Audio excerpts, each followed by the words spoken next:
Good morning students. How are you? Today's topic is National Electronic Fund Transfer. बेटा ई banking में एक system है हमारा नेशनल इलेक्ट्रॉनिक फंड ट्रांसफर, जिसे हम NEFT भी कहते हैं। क्या? NEFT, national electronic fund transfer. अब इसका मीनिंग क्या है बेटा? It refers to nationwide system.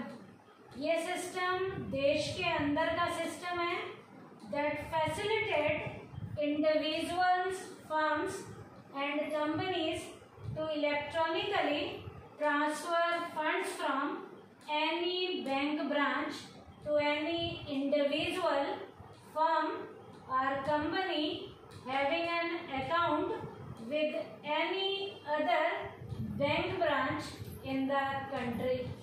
बेटा ये सिस्टम नेशन वाइड सिस्टम है, जिस सिस्टम के अंदर फैसिलिटीज जो दी जाती हैं इंडिविजुअल को, फर्म को और कंपनी को इलेक्ट्रॉनिक तरीके से फंड ट्रांसफर होता है एक बैंक की ब्रांच से एक इंडिविजुअल का, एक फर्म का और एक कंपनी का किसी दूसरे की फर्म में, दूसरे की कंपनी में और दूसरे किसी इंडिविजुअल के अकाउंट में कहीं भी किसी ब्रांच में या किसी बैंक में आपने जो ट्रांसफर करना है, तो उस ट्रांसफर को हम किसका नाम देते हैं? नेशनल इलेक्ट्रॉनिक फंड ट्रांसफर का नाम देते हैं। क्या?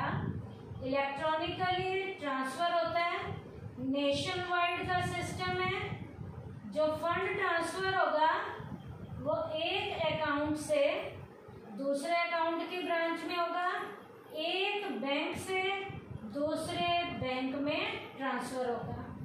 NEFT settlement take place 11 times a day during the weekdays 9 AM to 7 PM। Weekdays में ट्रांजैक्शन एक दिन में 11 बार होती हैं। टाइमिंग है सुबह 9 बजे से लेकर शाम के 7 बजे तक। एंड 5 टाइम्स ड्यूरिंग सैटरडे, और 5 टाइम सैटरडे को ट्रांजैक्शन होती है। टाइम उसका है 9 AM to 1 PM। इसका मतलब मंडे टू फ्राइडे 11 बार होती हैं सुबह 9 बजे से लेकर 7 बजे तक, और सैटरडे को ट्रांजैक्शन 5 बार होती हैं। टाइमिंग है 9 AM से 1 PM के बीच में। अब बेटा इसकी ट्रांजैक्शंस जो होंगी, ट्रांजैक्शन कैसे होंगे हम एक एग्जांपल के जरिए भी बता सकते हैं NEFT की ट्रांजैक्शंस का। जैसे एक एग्जांपल है यहाँ पर, as per the norms of RBI NEFT settlement take place 11 times a day during the weekdays 9 AM to 7 PM RBI के इंस्ट्रक्शन के अकॉर्डिंग, और 5 टाइम्स होंगे सैटरडे को। टाइमिंग होगा 9 AM to 1 PM। उसके बाद बेटा ये ट्रांजैक्शंस बैचेस में होती हैं। This transactions are done with the help of batches. तो ये तो हमारा NEFT का मीनिंग था। NEFT की ट्रांजैक्शंस जो हम करते हैं उसकी फीचर्स क्या है? पहला, for being a part of NEFT funds transfer network a bank branch has to be NEFT enable. NEFT की ट्रांजैक्शंस को करने के लिए यदि फंड ट्रांसफर के नेटवर्क सिस्टम को लेना है तो NEFT कि बैंक ब्रांच के साथ उसका टाई अप होना चाहिए, वो उसके अनेबल होना चाहिए। तो सबसे पहला NEFT के साथ वो अनेबल होना जरूरी है, तभी NEFT के फंड्स को ट्रांसफर किया जाता है। Second, not only individual, firms और company maintaining accounts with the bank branch can transfer fund using NEFT। केवल इंडिविजुअल, फर्म्स और कंपनी अपने अकाउंट्स को यदि बनाना है तो बैंक ब्रांच के साथ ट्रांसफर कर सकते हैं। कौन से सिस्टम में? NEFT के सिस्टम में। लेकिन यहाँ पर भी बेटा बट है, Even such individual firms or companies who do not have a bank account can also deposit cash. The NEFT enable branch with instructions to transfer fund using NEFT. Fund तो transfer कर ही सकते हैं, यदि हमें कोई deposit भी cash जमा करवाने हैं तो इसकी हेल्प से NEFT के सिस्टम से हम वो कैश भी डिपॉजिट करा सकते हैं। फंड ट्रांसफर भी हो सकते हैं और डिपॉजिट भी हो सकते हैं। उसके बाद only individual firms or company maintaining account with the NEFT enable bank branch can receive fund through NEFT system. बेटा यहाँ पर हम अपने अकाउंट्स को भी मेंटेन कर सकते हैं, उसमें इंडिविजुअल भी होंगे, फर्म्स भी होंगी, कंपनीज भी होंगी। अपने अकाउंट को मेंटेन यदि करना है तो NEFT के थ्रू वो इस ब्रांच में या किसी बैंक में इस तरीके से अपने अकाउंट्स भी टाइमली मेंटेन कर सकते हैं। किस सिस्टम के जरिए? NEFT सिस्टम के जरिए। उसके बाद फोर्थ पॉइंट है, in case if anyone has a bank account then there is no limit. जिनका बैंक का अकाउंट है उनके लिए यहाँ कोई भी लिमिट नहीं है।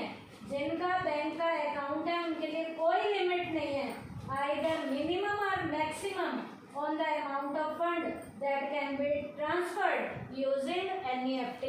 जिनका बैंक अकाउंट है उनके लिए कोई लिमिट नहीं है, कितना मिनिमम कितना मैक्सिमम ट्रांसफर किया जा सकता है।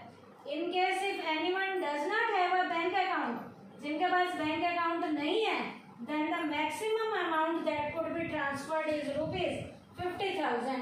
जिनका अकाउंट नहीं है वो मैक्सिमम 50,000 ट्रांसफर कर सकते हैं। किसके ऊपर? Against cash. कैश के अगेंस्ट वो 50,000 रुपया मैक्सिमम जो है यहाँ पर ट्रांसफर कर सकते हैं।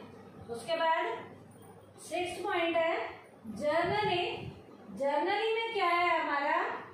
फॉलोइंग फीस चार्ज, और वो फीस भी जो मैक्सिमम लेनी है हमने NEFT फैसिलिटी पे, वो क्या क्या है? अमाउंट और चार्जेस दिए हुए हैं। अप टू 1 लाख के ऊपर not exceeding ₹5 plus service charge है। उसके बाद above 1 lakh to up to ₹2 lakh, इस पे not exceeding ₹15 plus service charge. Above 2 lakh के ऊपर है नॉट एक्सीडिंग ₹20 प्लस यहाँ पर भी है सर्विस चार्ज। जर्नली जो है ये फीस NEFT के ट्रांजैक्शंस पे ली जाती है। क्या क्या? 1 लाख रुपए के अंदर 5 रुपए से ज्यादा की नहीं होगी, प्लस सर्विस टैक्स होगा। 1 लाख से ऊपर और 2 लाख के बीच में not exceeding ₹15 plus service tax, और अबव 2 लाख के ऊपर नॉट एक्सीडिंग ₹25 प्लस है हमारा सर्विस टैक्स। उसके बाद है बेटा foreign remittances can not be received through NEFT। NEFT के जो ट्रांजैक्शंस हैं ये इंडियन लेवल पे होंगी, नेशन वाइड होती हैं। फॉरेन लेवल की इंटरनेशनल ट्रांजैक्शंस यहाँ पर नहीं की जाती। फिर से सुन लीजिए, फॉरेन लेवल के ट्रांजैक्शंस को यहाँ पर रिमिट नहीं किया जाता। और लास्ट है NEFT सेटल ट्रांजैक्शंस इन बैचेस। ये ट्रांजैक्शन बैच में की जाती है, और बैच में भी मैंने आपको RBI के इंस्ट्रक्शंस के अकॉर्डिंग बताया था। Normal days Monday to Friday 11 times होंगे। टाइम्स है सुबह के 9 AM से शाम के 7 PM, और सैटरडे को ट्रांजैक्शन 5 टाइम्स होंगे और टाइम है 9 AM to 1 PM। अब इस सेटलमेंट के अकॉर्डिंग बैच बना हुआ है तो ट्रांजैक्शन होंगी, यदि नहीं है तो हमें बैच का वेट करना पड़ेगा, और दूसरी जो डेट आएगी उस डेट पे ही आपकी क्या हो सकती है? ट्रांजैक्शन हो सकती हैं। तो आज के टॉपिक में हमने क्या किया? ई बैंकिंग में नेशनल इलेक्ट्रॉनिक फंड ट्रांसफर में NEFT का मीनिंग किया, और NEFT के ट्रांजैक्शंस का सेटलमेंट टाइम पीरियड RBI के अकॉर्डिंग बताया, और NEFT की हमने फीचर्स किए हैं। थैंक यू बेटा।